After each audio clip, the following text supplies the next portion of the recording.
দুনিয়ার সমস্ত লোক ভালো আছে, দুনিয়ার সমস্ত লোক ভালো চলছে, ভালো খাচ্ছে, ভালো পড়ছে, আমি কেন পারছি না?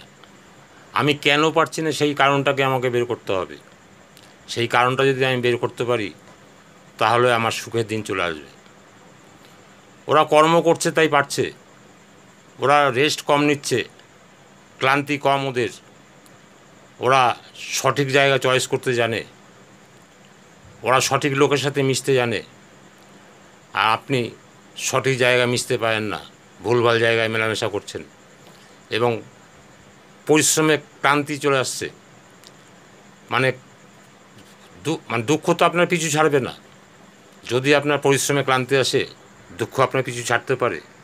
এই সমস্তগুলো দূর করলেই দেখবেন আপনি সুখে আছেন, শান্তিতে আছেন, খুব ওদের মতোই বাঁচতে পারবেন। এটাই আপনার চেষ্টা করা উচিত।